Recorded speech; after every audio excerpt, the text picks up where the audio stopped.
The recent string of natural disasters in the South and political divides in Washington have overshadowed developments in the Russia investigation.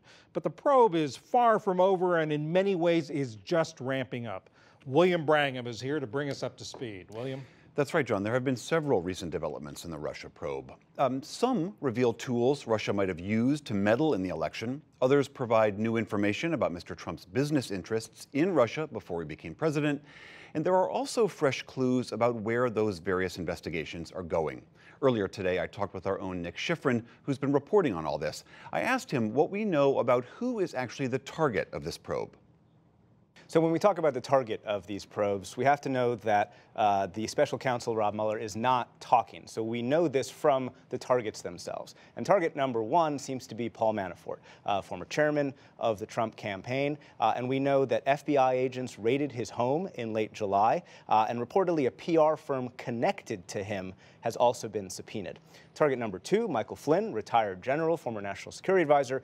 We know that a lobbying firm connected to him has been subpoenaed. And target number three, Donald Trump Jr., the president's son, recently testified to Congress about a meeting he had in Trump Tower last summer that turned out to be with a Russian lawyer who has some vague connections to the Kremlin. And in a statement from Donald Trump Jr. to Congress, he said, "I did not collude with any foreign government and do not know of anyone who did." But he admitted that he was willing to collude, quote, "to the extent they had information concerning the fitness, character, or qualifications of a presidential candidate, Hillary Clinton, I believe I should at least hear them out." And now certainly that meeting is part of the investigation.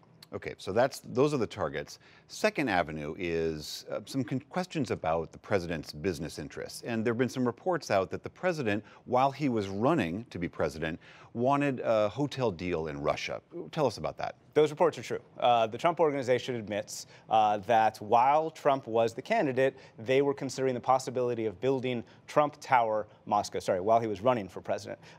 Trump met with three times with his lawyer, Michael Cohen, and the second time that they met, they signed a letter of intent. And that letter included details like the hotel, residential space, commercial space, even details about a high-end spa. And Cohen has released a statement saying this was one of many development opportunities that came through the Trump Organization, and Cohen says he terminated it in late January 2016 because it was infeasible, and that he terminated it himself and didn't ask Trump first. But nonetheless, certainly part of the story because they were considering that while Trump was saying nice things about Russian President Vladimir Putin. As you well know, the question in Washington is always, is the cover-up worse than the crime? And the question that's been swirling around the president in this regard is about whether obstruction of justice was going on here. And one of the main ways that they talk about that is the firing of James Comey. I want to play a little bit from what Steve Bannon had to say about the firing of Comey. Let's take a look at that. I don't think there's any doubt that if James Comey had not been fired, we would not have a special counsel. Someone said to me that you described the firing of James Comey, you're a student of history, as the biggest mistake in political history. That would probably be too bombastic even for me, but maybe modern political history. So is Mueller investigating whether the firing of James Comey was in fact obstruction of justice? We know that Mueller is investigating the process by which Comey was fired. And we know that because he asked for and received a letter that the president and his aides wrote that justified Comey. This was the original draft of the letter, according to a senior administration official. And that official tells me that that letter was not demonstrably different from the final letter, which was written by Deputy Attorney General Rod Rosenstein, who is overseeing the Russia investigation.